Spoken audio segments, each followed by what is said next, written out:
Una madre entró a la casa solo por unos minutos para buscar jugo para su hija de 4 años, y al regresar solo encontró un cajón de arena vacío y un silencio que la perseguiría por más de una década.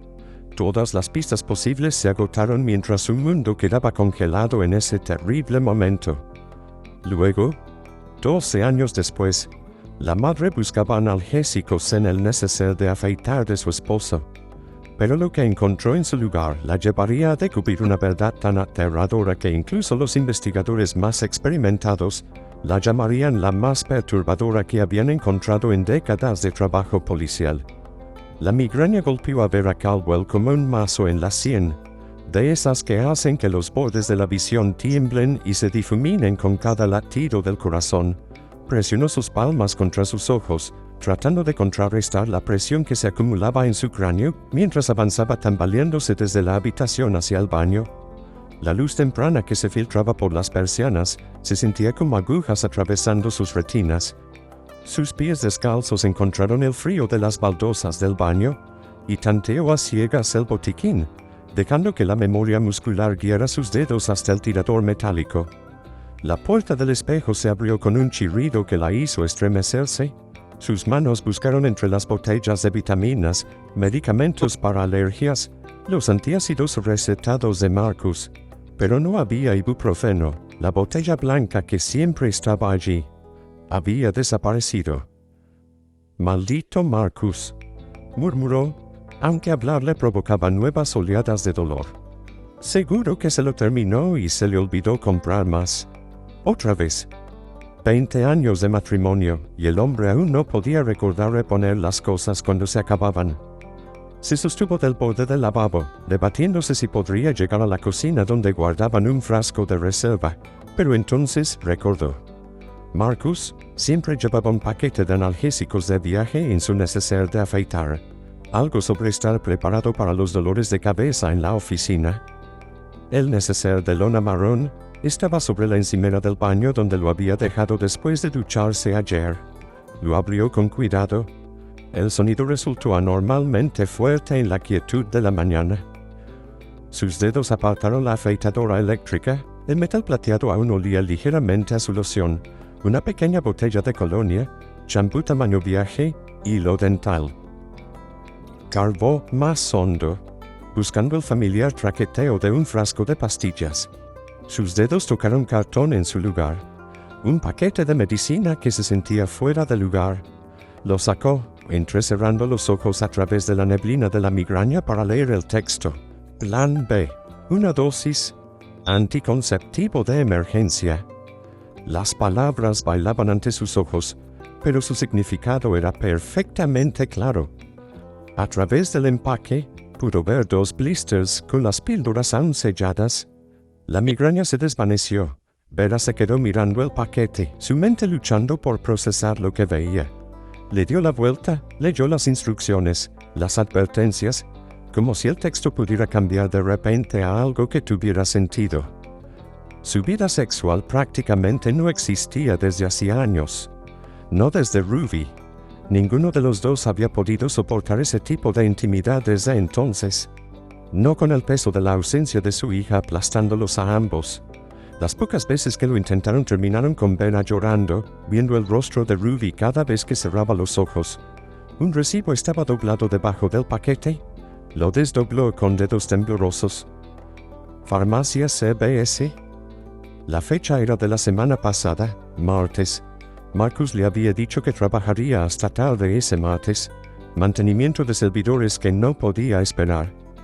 Pasos pesados en las escaleras, Marcus regresando de su trote matutino. Podía escuchar su respiración agitada, el chirrido de sus zapatillas sobre la madera. Vera se quedó congelada, el paquete aún en su mano mientras él empujaba la puerta del baño.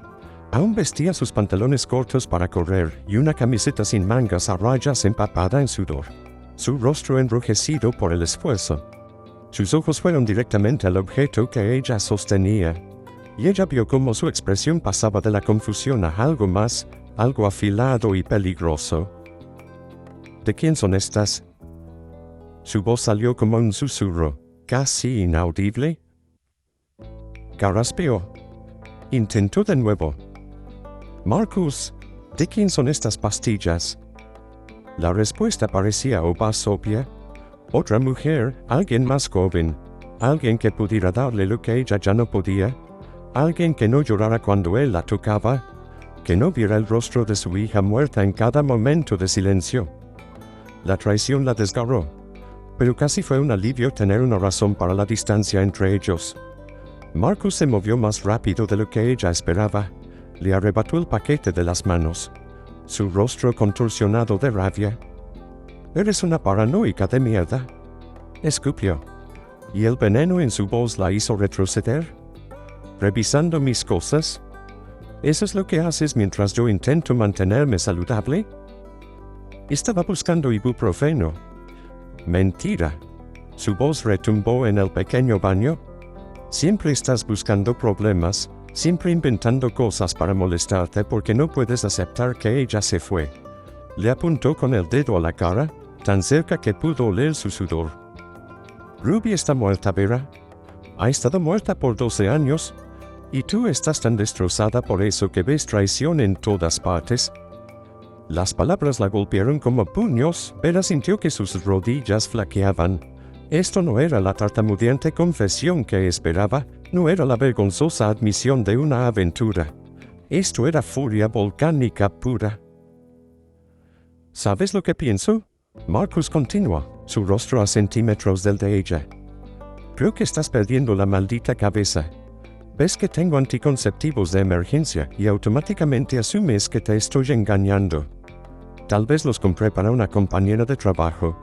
Tal vez ni siquiera son míos. Pero no, la paranoica de Vera tiene que hacer todo sobre ella. Sobre cómo la estoy traicionando.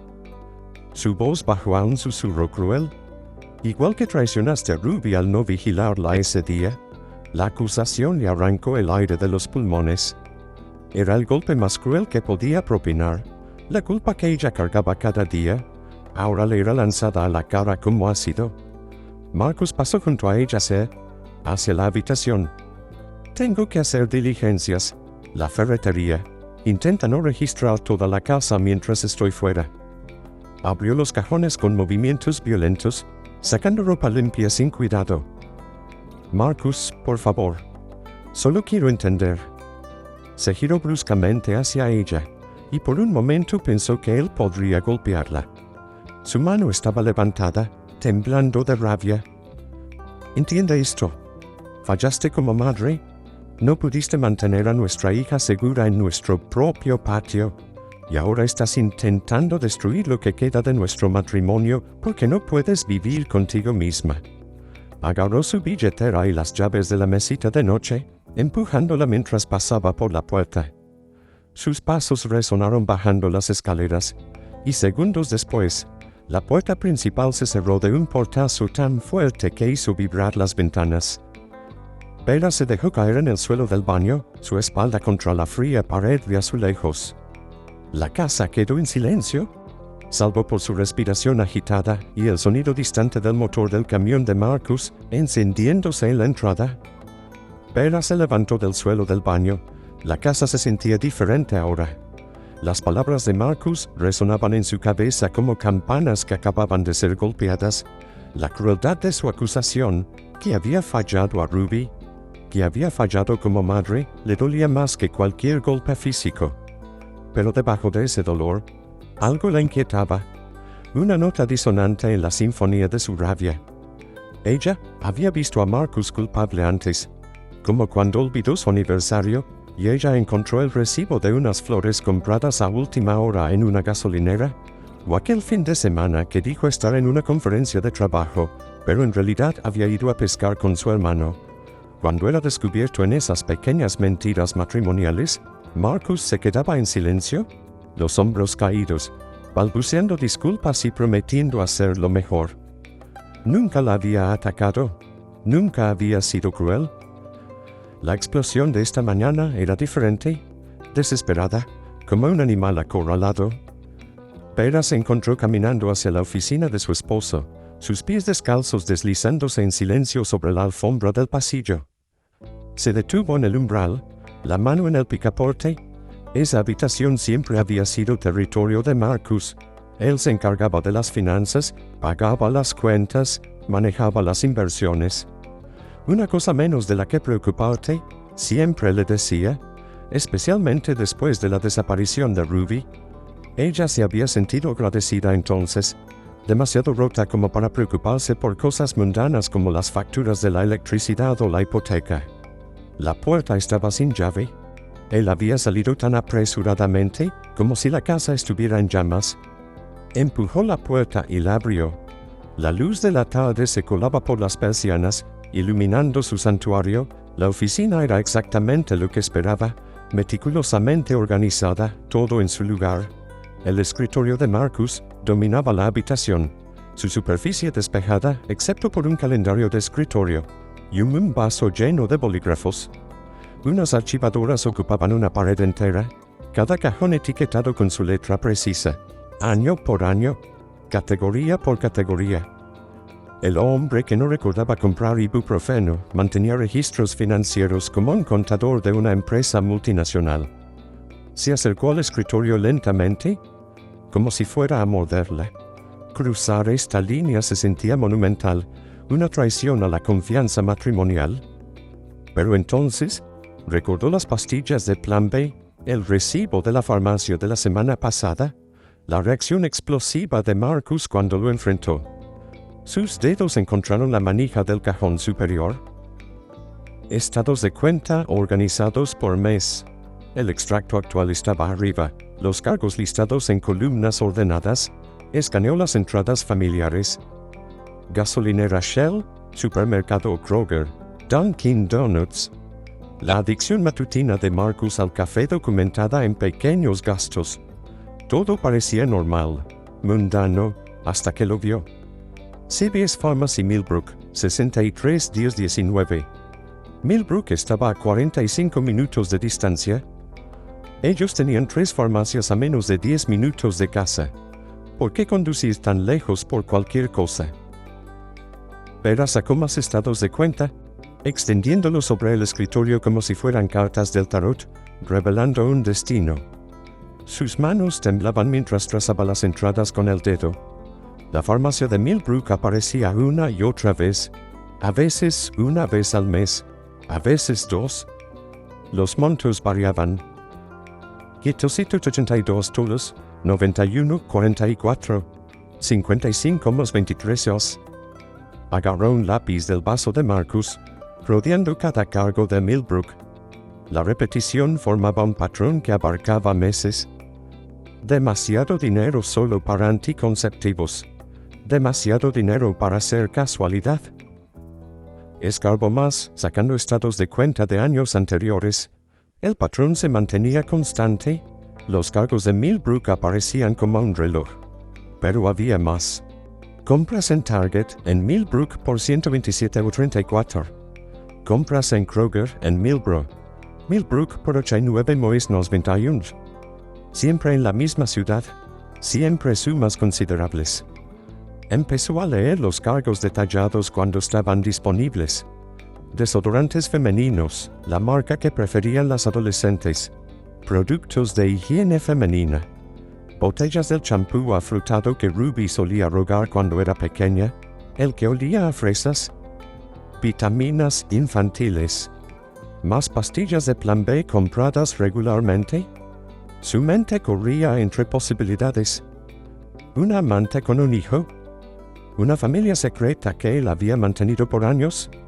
Eso explicaría los productos, la distancia para evitarse el visto, su furia defensiva esa mañana. Pero la línea de tiempo la inquietaba. Estos cargos databan de al menos 3 años atrás, mucho antes de que su matrimonio realmente se deteriorara. El cajón con llave del escritorio de Marcus siempre había sido territorio prohibido. Documentos importantes, decía, registros de impuestos que deben permanecer organizados. Ella nunca lo cuestionó, respetando su necesidad de espacio privado, así como él respetaba su cuarto de manualidades. Pero ahora, la llave estaba exactamente donde ella imaginaba, pegada debajo del calendario de escritorio. Marcus era predecible en sus hábitos. confiado en que ella nunca violaría su confianza. La cinta se despegó fácilmente, la pequeña llave cálida en su palma. El cajón se abrió suavemente, revelando carpetas colgantes etiquetadas por años. Apartó las declaraciones de impuestos antiguas, las conjuntas que había firmado sin leer, confiando en que Marcus manejaba todo correctamente. Detrás de sus pasaportes y el certificado de matrimonio, al fondo, encontró una carpeta manila que no coincidía con las demás, sin etiqueta, sin año. Dentro había facturas de servicios públicos, electricidad, agua, gas, todas para la dirección 1847 Elm Street en Millbrook. Todas mostraban consumo regular. El monto sugería ocupación a tiempo completo. Alguien vivía allí, usando electricidad, agua, calefacción. Las facturas se remontaban años atrás. El teléfono de Vera salió instintivamente, la cámara capturando todo.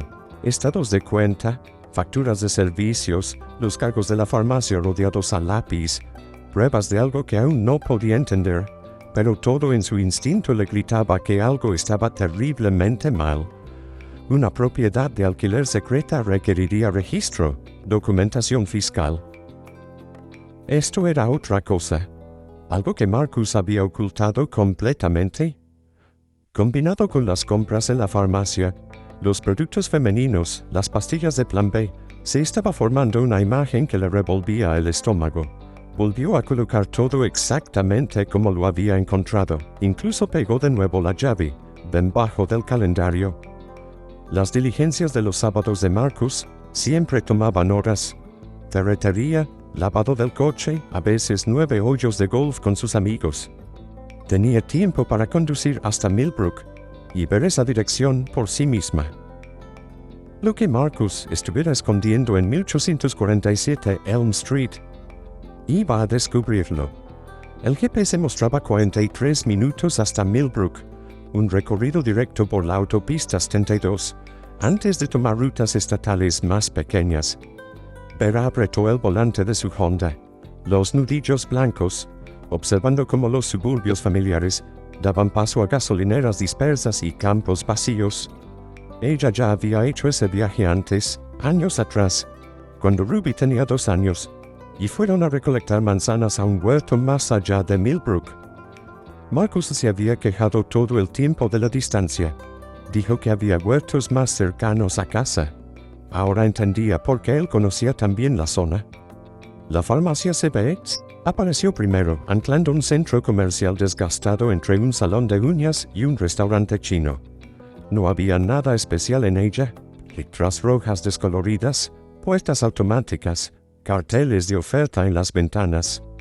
Pero allí era donde Marcus compraba esas pastillas, donde había estado yendo por años, según los estados de cuenta. Redujo la velocidad, pero no se detuvo, siguiendo las indicaciones del GPS más adentro de Millbrook. Los barrios empeoraban a medida que conducía.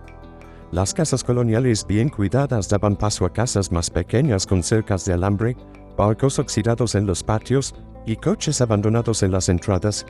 Elm Street estaba casi al borde del pueblo, donde lo residencial desaparecía entre lotes industriales y bosques.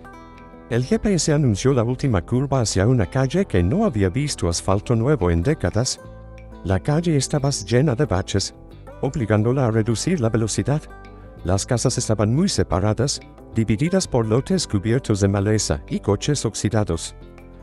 Algunas propiedades mostraban señales de vida: ropa tendida, juguetes en los jardines.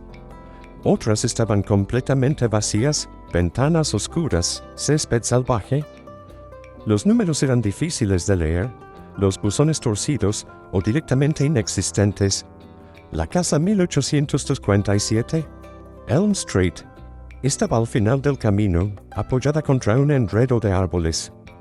La primera impresión de Vera fue que la casa parecía enferma. Una pequeña casa tipo rancho, probablemente construida en los años 60, con el tejado bajo y ventanas estrechas, que parecía encogerse sobre sí misma. El revestimiento amarillo había desvanecido hasta parecer huesos viejos. El porche delantero se hundía en el centro como un ceño fruncido. pero eran las ventanas las que le helaron la sangre. Todas estaban cubiertas desde adentro, cortinas pesadas en algunas, lo que parecían periódicos pegados en otras. Ni rastro de lo que había detrás del cristal. El jardín contaba dos historias distintas. Las malas hierbas habían invadido lo que alguna vez pudieron ser parterres, creciendo hasta la cintura en algunos lugares. Un buzón oxidado se inclinaba en la acera, sin nombre, sin número visible. Pero la entrada era diferente. Las huellas de neumáticos frescos cortaban la grava. Múltiples juegos de marcas se superponían. Manchas de aceite oscurecían el cemento cerca de la puerta del garaje cerrada, del tipo que deja un vehículo estacionado siempre en el mismo lugar. ¿Alguien venía allí regularmente? Vera estacionó 3 casas más abajo, escondiendo su Honda detrás de una camioneta abandonada que le proporcionaba cierta cobertura. Apagó el motor y se quedó observando, memorizando los detalles. Un candado nuevo en la verja de la cerca, el latón brillando sobre el óxido de la malla. No había periódicos acumulados en la entrada, no había correo desbordando el buzón. El tejado parecía en buen estado, no faltaban teas, ni había daños visibles. Mantenida pero oculta, una paradoja que le revolvió el estómago. ¿Eran esas cámaras de seguridad bajo los aleros? No podía saberlo desde esa distancia, pero había algo en la casa que se sentía vigilante, como si contuviera la respiración, esperando. Un movimiento llamó su atención. Una anciana con una bata de caza caminaba lentamente con un pequeño terrier, avanzando por la acera rota. Vera tomó una decisión rápida, bajando la ventanilla mientras la mujer se acercaba. «Disculpe», llamó, forzando una sonrisa amable. «Siento molestarla, estoy viendo propiedades en la zona. Mi esposo y yo estamos pensando en mudarnos. ¿Conoce bien el vecindario?» El rostro de la mujer se iluminó al tener la oportunidad de conversar. Se acercó. Su perro olfateando los neumáticos del coche de Vera. «Oh, querida, llevo viviendo aquí 42 años. Antes era una zona muy agradable, todavía lo es, en su mayoría». Sus ojos se desviaron hacia la casa 1847. «No estarás pensando en esa, ¿verdad? ¿Hay algo malo con ella?» «Es un lugar extraño», dijo la mujer, bajando la voz como si la casa pudiera escucharla. «Un hombre viene y va a todas horas, sobre todo por la noche. Conduce una camioneta oscura, de esas grandes. Lleva años haciéndolo». El corazón de Vera latía con fuerza. «¿Alguna vez has hablado con él?» «Lo intenté una vez. ¿Cuándo empezó a venir?» «Quería ser cordial, ya sabes, pero él solo me miró hasta que me volví a entrar. No dijo ni una palabra, me hizo sentir». La mujer se estremeció a pesar de la cálida tarde. «Hay algo raro en él, siempre solo, siempre asegurándose de cerrar todo con cuidado. ¿Cuándo empezó a venir?» El pequeño terrier tironeó de la correa, impaciente por seguir caminando. «Veamos. La propiedad cambió de dueño hace unos 14, 15 años. Un inversor extranjero, nunca lo vimos. El visitante nocturno empezó a venir poco después. Llamé a la ciudad por el jardín un par de veces, pero nunca hicieron nada. Solo me molesta el jardín». La mujer miró de nuevo la casa, luego se inclinó un poco más hacia Vera. «A veces escucho cosas por la noche, maquinaria funcionando, como equipos de construcción, pero por la mañana todo parece igual, y una vez…» Se detuvo, dudando. «Una vez estaba paseando a Muffin aquí, ya era tarde, tal vez medianoche. Su vejiga es débil, ¿sabes? Y vi su camioneta allí. Me entró curiosidad, intenté mirar por encima de la cerca. ¿Y qué vio?» «Nada. Pero debió haberme visto porque de repente estaba en la puerta, solo de pie en la oscuridad. No dijo nada, no se movió, solo me miró hasta que me apresuré a regresar a casa. ¿Ya no pasó por allí de noche?» El teléfono de Vera sonó, rompiendo el momento. El nombre de Marcus aparecía en la pantalla. Se disculpó con la mujer, que siguió su camino con su perro. lanzando una última mirada nerviosa hacia la casa 1847. ¿Dónde estás? La voz de Marcus era tensa, controlada. La furia de esta mañana se había cristalizado en algo más frío. En el supermercado, mintió Vera, sorprendida por lo natural que le salió. ¿Comprando cosas para la cena? ¿Cuál supermercado? Demasiado rápido, demasiado afilado. El Kroger, en Madison. El otro estaba sin tu café.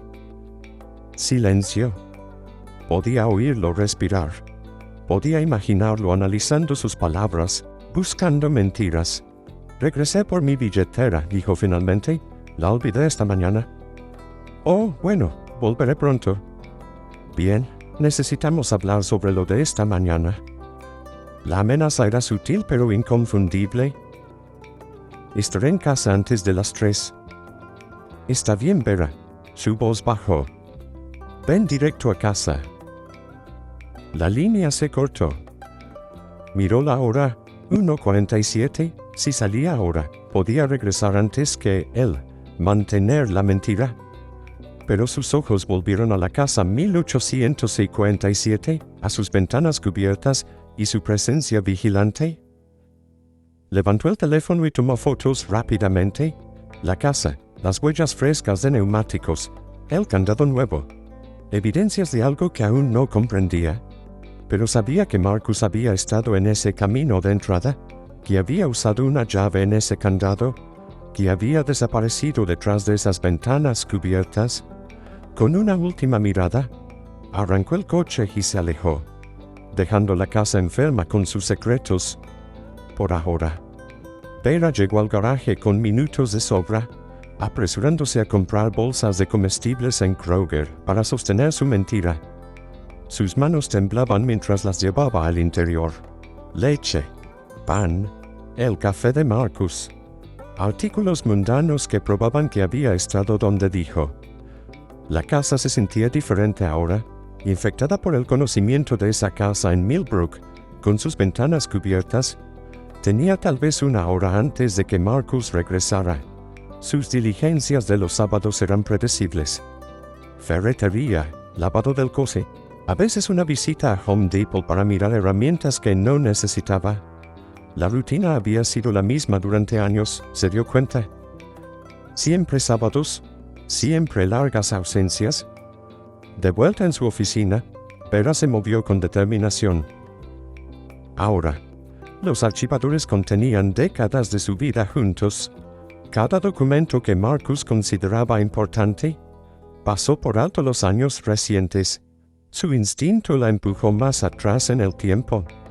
Detrás de las declaraciones de impuestos de 2008, 2009, 2010. Sus dedos encontraron una carpeta que se sentía diferente, más vieja, la manila desgastada en los bordes. Poder notarial. El documento estaba fechado 14 años atrás, firmado y notariado.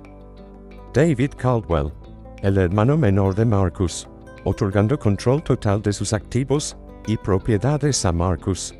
El lenguaje legal era denso, pero el significado era claro. Marcus podía actuar como David en todos los asuntos financieros. Los recuerdos regresaron. David en su comedor, emocionado por ir a Tailandia, una oportunidad de importación y exportación, una oportunidad para finalmente ganar dinero de verdad. Tenía 35 años entonces, aún persiguiendo sueños mientras Marcus ya estaba asentado en la vida familiar. Solo necesito que alguien supervise las propiedades de alquiler, dijo David, deslizando los papeles a Marcus. Cobrar la renta, atender las reparaciones, unos meses, tal vez un año. Vera recordaba haber bromeado sobre que encontraría una esposa tailandesa mientras Ruby, de 4 años, coloreaba en la mesa, con la lengua asomando de concentración. David había reído, le había alborotado el cabello a Ruby y le prometió traerle un vestido de princesa desde Bangkok. 2 casas para supervisar. Eso fue lo que Marcus le dijo, nada complicado. Habían cobrado la renta por un tiempo. Cheques que Marcus depositaba en una cuenta separada. Luego dijo que David quería vender. Más fácil que administrar desde el extranjero. Las propiedades desaparecieron al año siguiente, o eso había creído ella. Pero Elm Street, esa casa deteriorada con sus ventanas cubiertas, debía ser una de ellas. La línea de tiempo le apretó el estómago. David se fue 2 años antes de que Ruby desapareciera. 2 años. La vecina mayor dijo que las visitas nocturnas comenzaron poco después de que la propiedad cambiara de manos. Todos esos años de Marcus entrando y saliendo. Y ella nunca lo cuestionó. Sacó el libro de bebé de Ruby del estante donde lo guardaba entre álbumes de fotos. El peso del libro, la cubierta rosa descolorida con ositos grabados, le trajo lágrimas a los ojos. Dentro, la vida de su hija estaba documentada con detalle. La primera sonrisa, el primer diente, los primeros pasos. Las páginas después de los 4 años estaban en blanco, esperando hitos que nunca llegaron.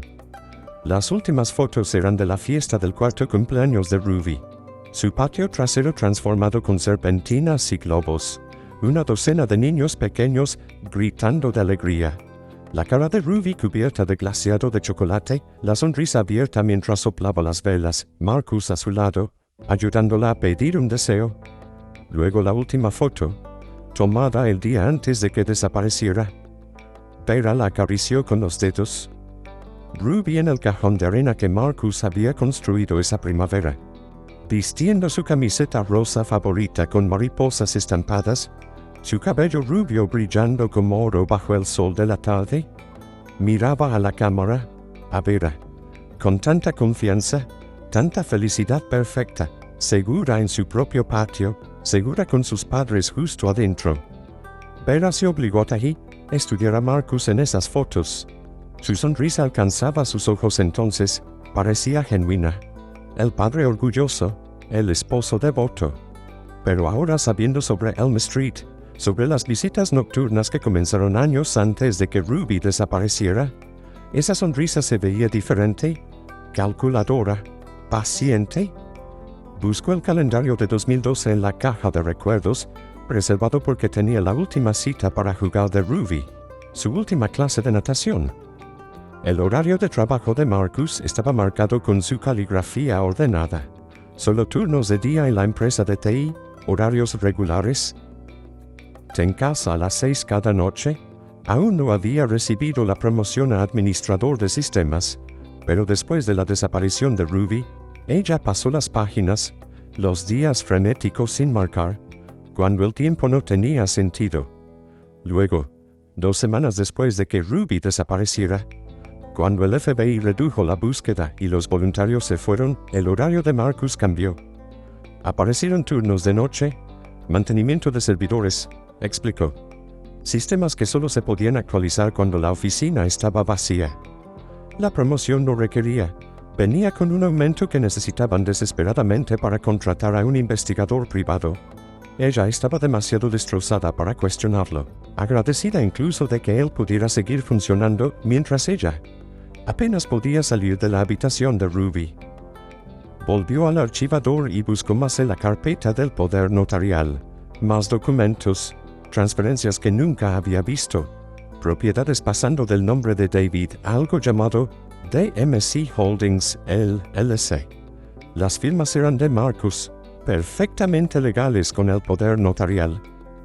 Una búsqueda rápida en su teléfono mostró que DMC Holdings se disolvió en 2015, sin información de contacto, sin activos listados, pero Elm Street seguía allí, de alguna manera fuera de los registros de la ciudad. Los impuestos pagados desde alguna cuenta fantasma que existía en un vacío legal que permitía que un hombre visitara de noche durante años, sin levantar sospechas. Su teléfono vibró. Marcus.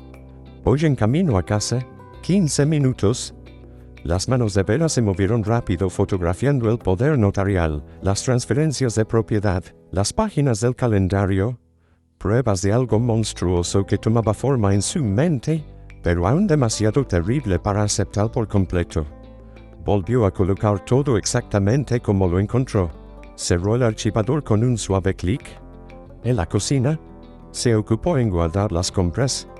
Cada artículo ordinario, huevos, jugo, cereal, se sentía surrealista frente al horror que crecía en su pecho. La casa ahora se sentía como una escena del crimen, cada habitación potencialmente conteniendo evidencia de algo indescriptible. Cuando el camión de Marcus rugió al entrar en la entrada, ella ya estaba lista, las compras guardadas, el café preparado, una esposa que regresaba de hacer las compras. Todo parecía normal, salvo por el conocimiento que ardía como ácido en su mente.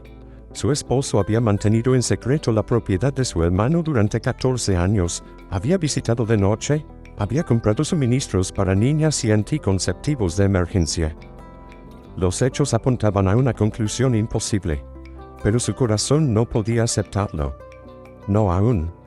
No hasta saber qué había detrás de esas ventanas cubiertas en Elm Street. Vera escuchó el camión de Marcus entrar en la cochera. El sonido, antes familiar, ahora sonaba siniestro con el nuevo conocimiento. Su mente corría entre opciones. Tenía que volver a Elm Street esa misma noche. Tenía que saber qué había detrás de esas ventanas cubiertas, pero primero tenía que sobrevivir a lo que viniera a continuación con Marcus. Por impulso, se colocó al pie de las escaleras, agarrándose a la barandilla. Justo cuando la llave giró en la cerradura, dejó escapar un grito agudo de dolor. «Marcus, gracias a Dios que estás en casa. ¿Puedes ayudarme?» Él apareció en la puerta, llenándola con sus anchos hombros. ¿Había algo diferente? Se había cambiado de ropa desde la furiosa salida de esa mañana. La camiseta sin mangas a rayas había desaparecido, reemplazada por un polo limpio. Una colonia fresca apenas disimulaba el agudo olor a sudor debajo. Su expresión era cuidadosamente neutral, pero sus ojos la recorrían con una intensidad que le helaba la piel. ¿Qué pasó? Su voz no tenía calidez, solo una fría curiosidad. Me torcí el tobillo cargando las compras. Creo que podría estar esguinzado. Se apoyó sobre la pierna, fingiendo dolor. Marcus se acercó despacio, cada paso medido.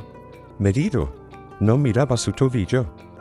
Su mirada permanecía fija en su rostro, estudiando sus gestos como si leyera un mapa o buscara mentiras. ¿Cuál tobillo? La pregunta salió cortante. El izquierdo. Me tropecé bajando el escalón del garaje.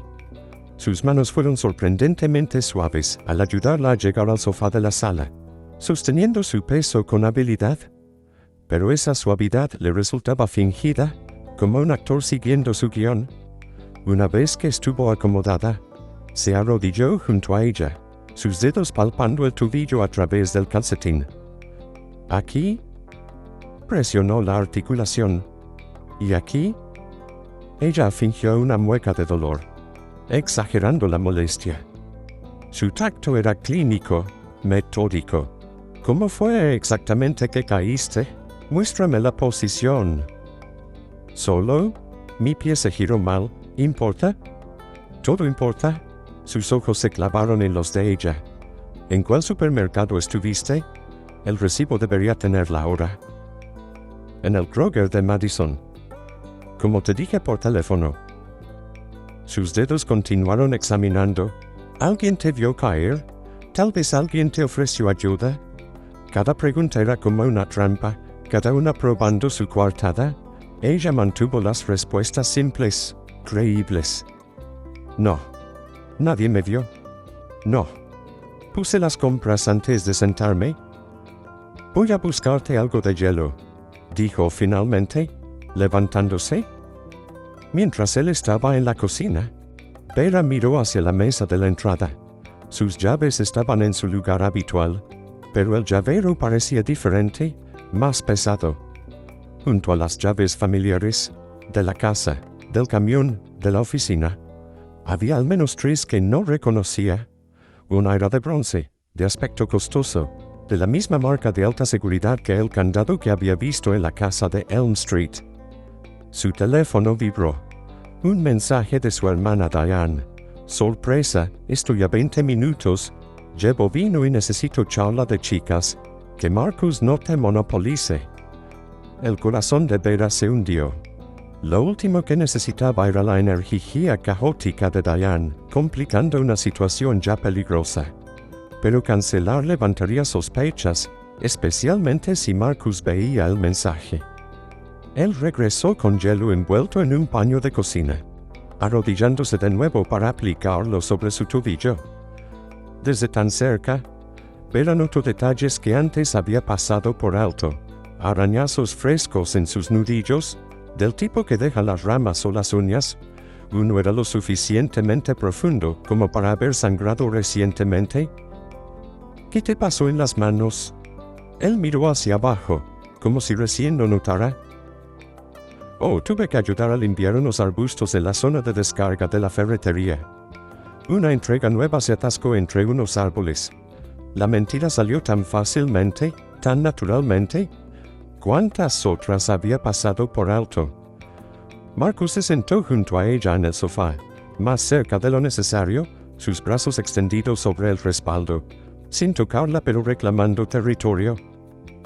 Deberíamos hablar de lo de esta mañana. Marcus, No, déjame terminar. Su voz había cambiado a algo razonable, casi cariñoso, el tono que usaba cuando quería algo. He estado pensando durante mis diligencias.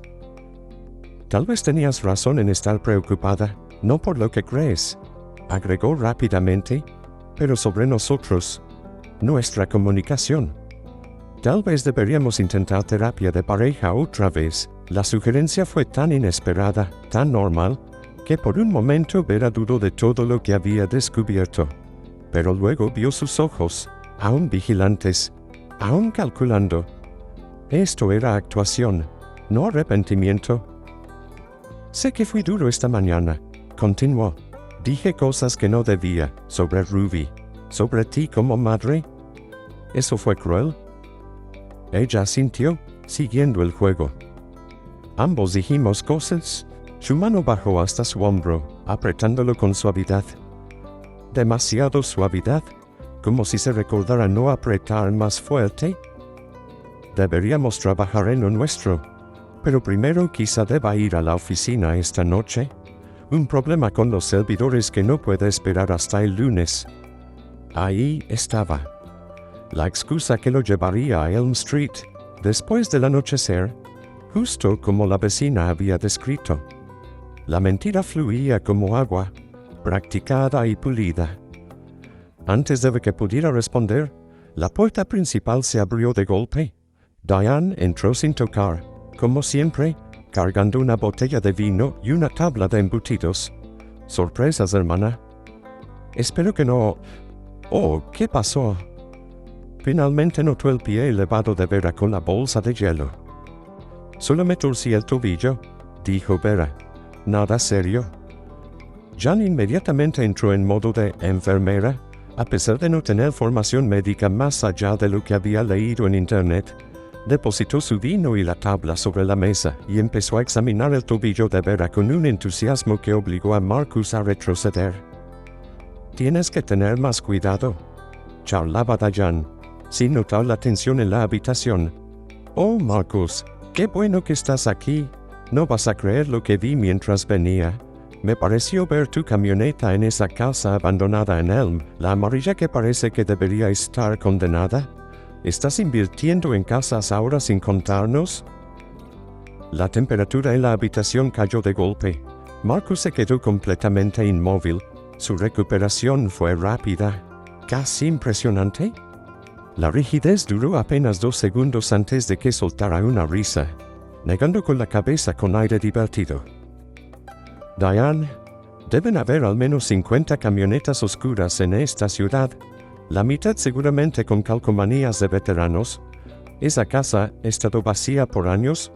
La ciudad debería demolerla, honestamente. Pero Vera notó las microexpresiones. La tensión en sus ojos, la leve dilatación de sus fosas nasales, el modo en que su mandíbula se tensó antes de que apareciera la sonrisa ensayada, como si viera la máscara deslizándose en su lugar. No sé, dijo Diane, sirviéndose más vino. Se veía exactamente como la tuya, incluso con los mismos estribos cromados. Muchos camiones los tienen. Marcus se levantó abruptamente, acercándose a Vera. Debería revisar bien tu tobillo. Asegurarme de que no esté peor de lo que pensamos. Déjame ayudarte a subir a descansar. ¿Estoy bien aquí? No, necesitas elevarlo bien, lo dijo el doctor cuando me esguincé el mío el año pasado. Ella no recordaba que él se hubiera torcido el tobillo el año pasado, pero ya la estaba levantando. Su mano apretó su brazo con firmeza, no lo suficiente para hacerle daño, pero sí lo suficiente para dejar claro que no aceptaría un no por respuesta. Oh, no seas tan exagerado, Marcus, rió Diane, aún ajena a la tensión. Ella está bien en el sofá. Además, recién llegué. Diane se acomodó en la silla y siguió hablando como si nada. Por cierto, volví a pasar por esa casa porque mi GPS se volvió loco. Trataba de desviarme por una calle cerrada, pero sí, la segunda vez definitivamente vi tu camioneta. Reconocí la calcomanía de veterano, la que Ruby eligió, ¿recuerdas? Los dedos de Marcus se tensaron involuntariamente sobre el brazo de Vera. Escuchar el nombre de Ruby en boca de Diane parecía dolerle físicamente. Debes estar confundida, dijo, pero la respuesta salió demasiado rápido, demasiado cortante, nada que ver con el Marcus que usualmente entretenía las historias de Diane con paciencia. Tal vez deberías irte antes de que el tráfico empeore. ¿Sabes cómo se pone la autopista los sábados? Diane parpadeó ante la sugerencia tan directa. Pero apenas son las 4. Aún así, su voz ya tenía filo. Vera necesita descansar. Y tú deberías irte primero, interrumpió Vera, apartándose de su agarre. Algo pasó entre las hermanas. Una vida entera de comunicación silenciosa que siempre había dejado a Marcus afuera. Diane entrecerró los ojos, finalmente captando la atención. No tengo prisa, dijo Diane deliberadamente, sirviéndose más vino. Entonces Marcus, este compañero tuyo interesado en bienes raíces, ¿lo conozco? Tal vez pueda darle algunos consejos. Ya sabes que ayudé a los Johnson cuando compraron esa casa para remodelar. La explicación de Marcus se enredó de inmediato, demasiado detallada y sin sentido. Tom de contabilidad, o tal vez era Tim de sistemas. Buscaba propiedades para invertir o una casa para vivir. La historia cambiaba en cada frase. Los términos técnicos inmobiliarios se mezclaban con jerga informática sin lógica alguna. Vera notó los arañazos en sus manos mientras gesticulaba, uno de ellos aún sangrando levemente, que él se limpió distraídamente en sus jeans. Vera escapó al baño, cerrando la puerta con llave detrás de ella. Sus manos temblaban mientras sacaba su teléfono, y marcaba 911 con dedos torpes. 911, ¿cuál es su emergencia? Por favor, susurró, abriendo el grifo para disimular su voz. Creo que mi esposo tiene a alguien cautivo, en una casa en 1847 Elm Street, en Millbrook. Necesitan enviar a alguien ahora. Señora, ¿puede hablar más fuerte? Está en peligro inmediato.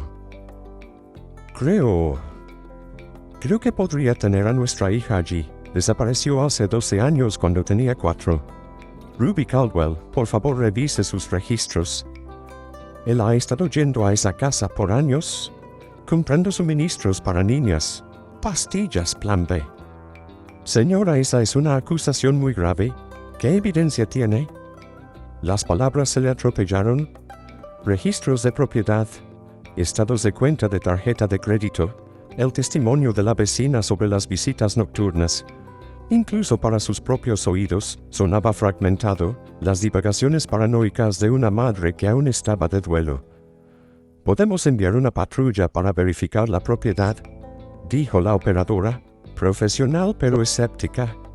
«Pero sin evidencia concreta de un crimen en curso». Un golpe fuerte sacudió la puerta. «Verás, ¿estás bien ahí dentro?»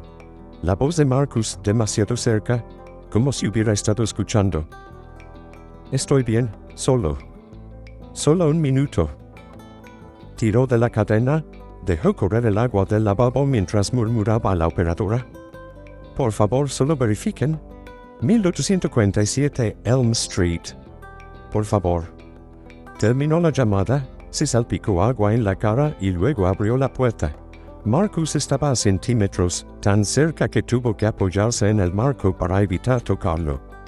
Sus ojos la inspeccionaron con intensidad. «Te tardaste mucho. ¿Hablabas con alguien?» «¿Qué?» «No, no estaba hablando con nadie». Escuché voces, Vera. Su tono era conversacional, pero su cuerpo bloqueaba la salida. «Estabas en el teléfono». Desde la sala, la voz alegre de Diane interrumpió. «Estoy pidiendo pizza. ¿Qué quiere cada uno?» «Marcus, sé que odias los champiñones». La pregunta mundana rompió el momento. Marcus se hizo a un lado lo justo para que Vera pudiera pasar, pero su mano se posó en la parte baja de su espalda, guiándola con una falsa amabilidad hacia la sala. El contacto se sentía como una amenaza. Jan tenía su teléfono en la mano, la aplicación de pizzas abierta. «Hay una nueva pizzería que entrega. Las reseñas son excelentes. Vera, tu habitual vegetariana suprema». «¿Suena bien?», logró decir Vera, dejándose caer en el sofá. Marcus se sentó junto a ella de inmediato, más cerca de lo necesario, su brazo rodeando sus hombros. Para Diane probablemente parecía un gesto cariñoso. Para Vera, era como si la sujetara. «Realmente necesito ir a la oficina esta noche», dijo Marcus, revisando su teléfono por tercera vez en pocos minutos. «Un problema crítico en los servidores. No puede esperar hasta el lunes». «¿O qué tipo de problema?», preguntó Diane con interés. «Ya sabes que ahora hago consultoría de TI, ¿verdad? Tal vez pueda ayudar». La explicación de Marcus se derrumbó de inmediato. Mencionó bases de datos SQL cuando quería decir servidores. Confundió comandos de Linux con protocolos de Windows. Para alguien que había trabajado en TI durante 15 años, los errores eran evidentes. «Eso no suena bien», dijo Diane despacio. «¿Estás seguro que...?» El teléfono de Marcus vibró. Lo tomó rápidamente, demasiado rápido, girando la pantalla para que no pudieran ver mientras tecleaba con urgencia. Su mandíbula estaba tensa, sus dedos volaban por el teclado con prisa. ¿Estaba enviando mensajes? ¿Estaba advirtiendo a alguien? La posibilidad más horrible se estrelló sobre Vera como un balde de agua helada.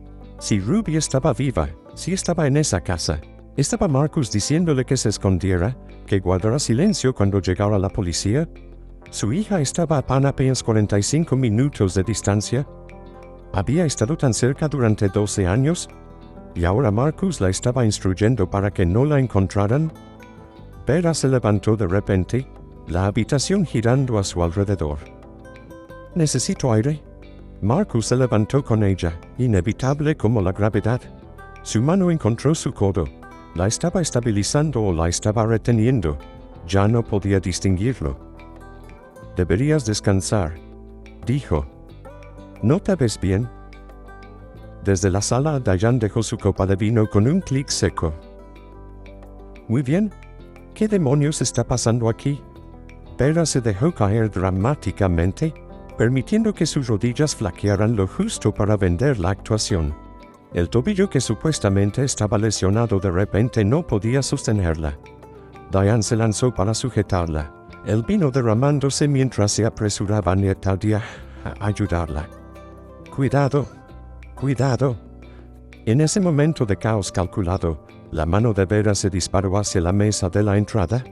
Sus dedos se cerraron alrededor del llavero de Marcus, el pesado manojo con sus llaves familiares y desconocidas. El metal estaba tibio, como si hubiera absorbido su calor corporal. Marcus se movió más rápido de lo que ella había visto en su vida. Su mano se cerró como un tornillo de banco alrededor de la muñeca de ella. La calidez en su rostro se evaporó al instante. El esposo preocupado, el compañero atento, la máscara no solo se resbaló, se hizo añicos. «Devuélveme las llaves».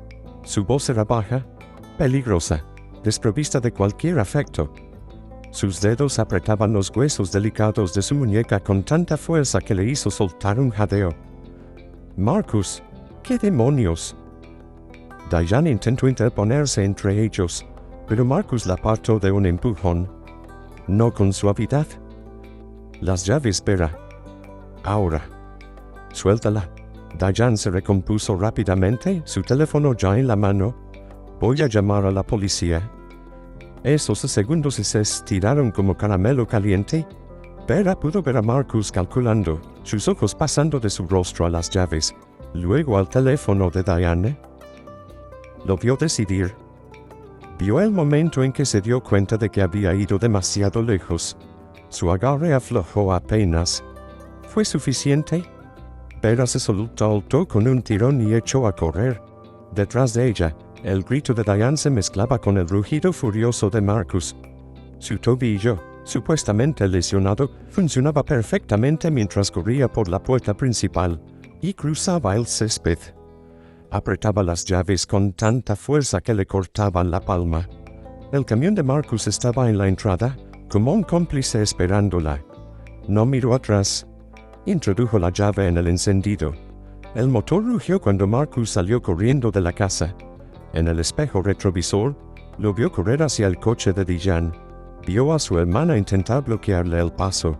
Vio cómo la apartó otra vez de un empujón brutal. Las ruedas del camión chirriaron cuando Vera retrocedió bruscamente, golpeando el buzón. Luego aceleró por su tranquila calle suburbana, haciendo que el velocímetro subiera mucho más allá de los límites legales.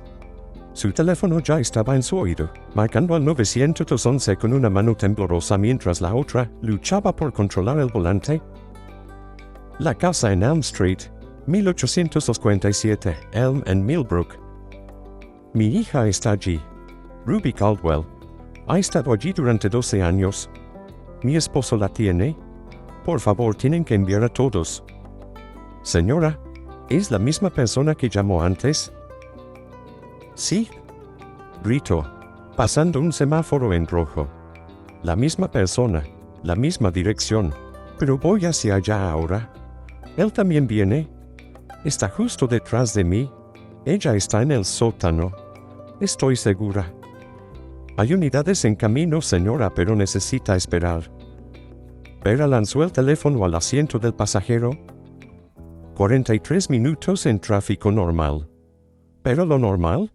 Era para personas que no habían tenido a sus hijas secuestradas, que no habían sido mantenidas prisioneras durante más de una década. Ella conocía los atajos de Marcus. Él los había tomado muchas veces, creyendo que ella no prestaba atención. Pero ella conocía también las rutas alternativas, las maneras de evitar las zonas en construcción y los semáforos. 25 minutos. Eso fue todo lo que tardó. Condujo como si la muerte misma la persiguiera. Tal vez lo hacía. Elm Street apareció en la creciente penumbra, la casa enferma esperándola al final del camino. El candado de bronce brillaba en la verja, pero Vera no redujo la velocidad.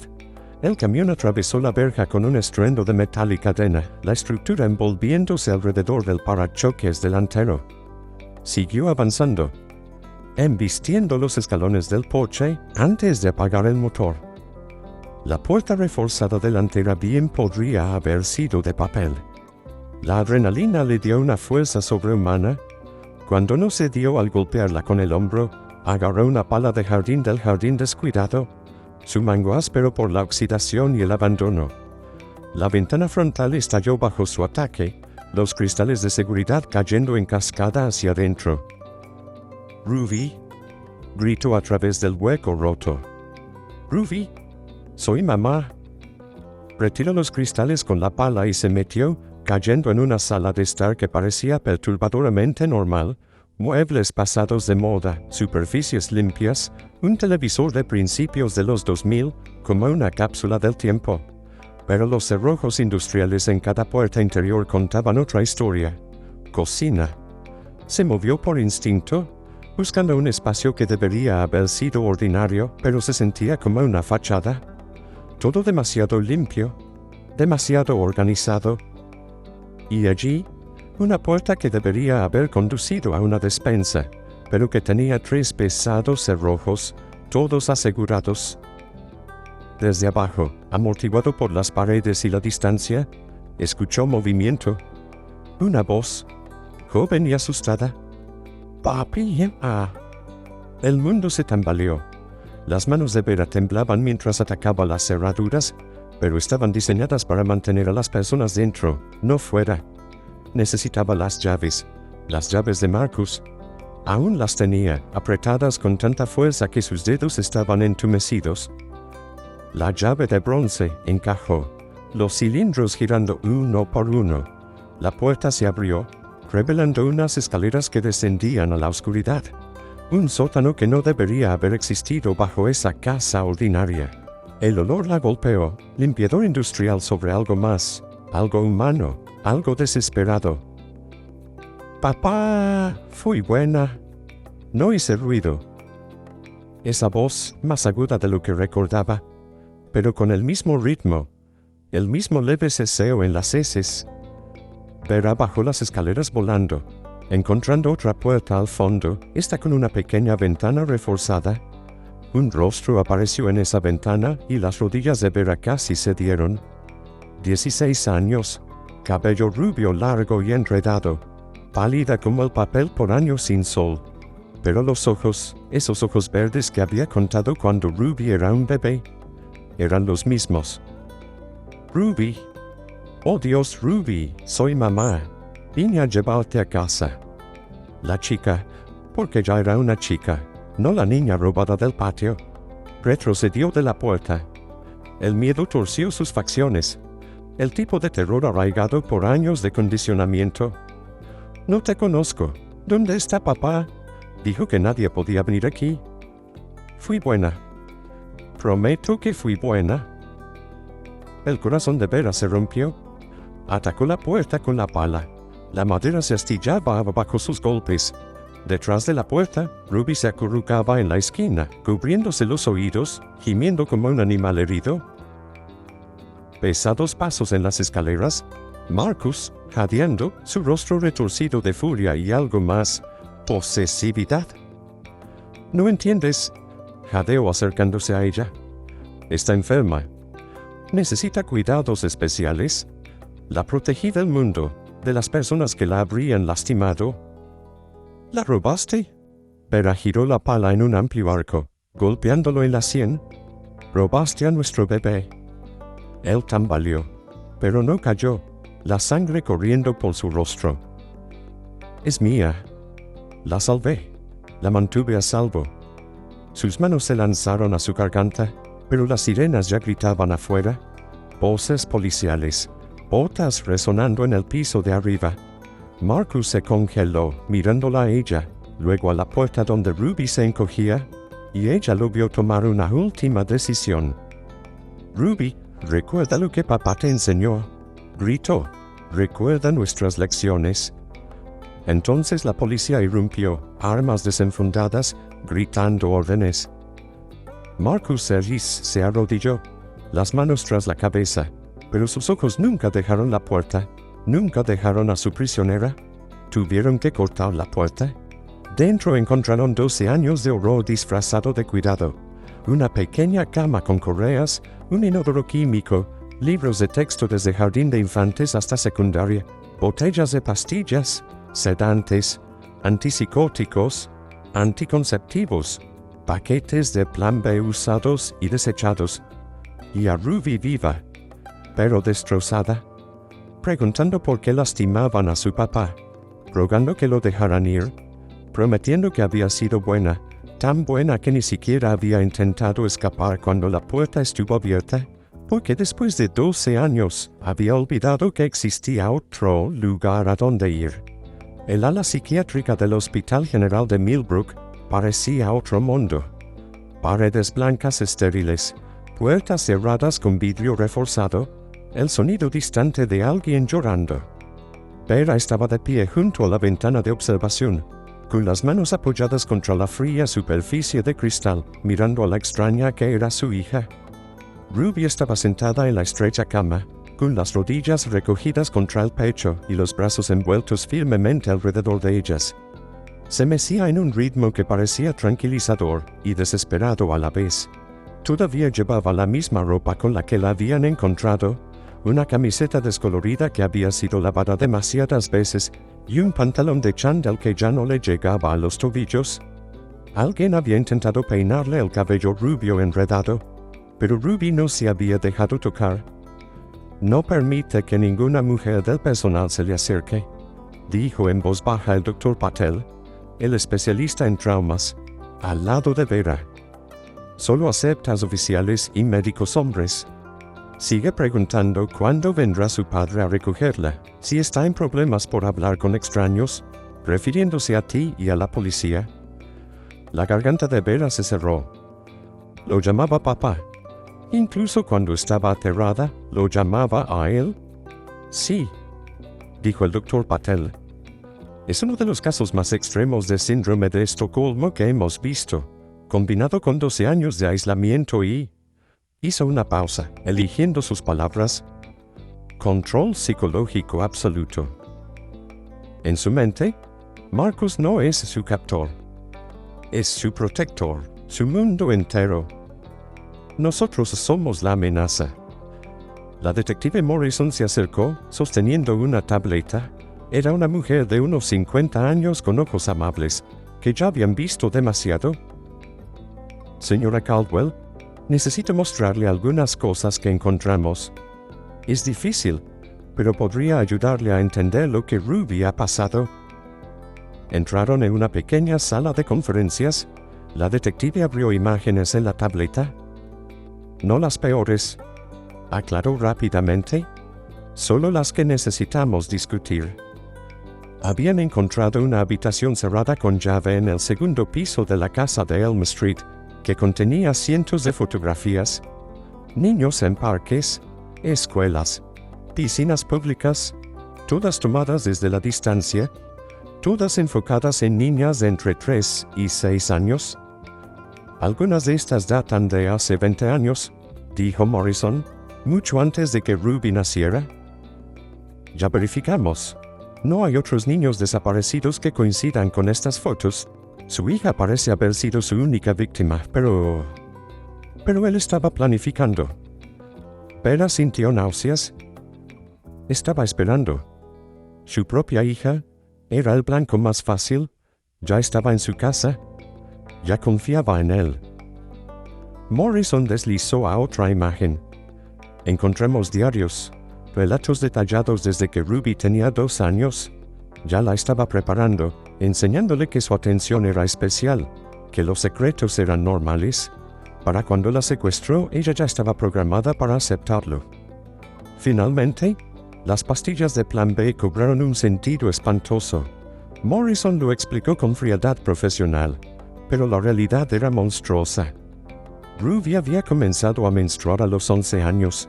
Marcus no podía arriesgarse a un embarazo que delatara su secreto, por eso comenzaron las compras mensuales en la farmacia. Mantuvo su salud física meticulosamente, continuó Morrison. Vitaminas, comidas regulares, incluso equipo de ejercicio en el sótano. Mantuvo a su víctima saludable mientras destruía su mente.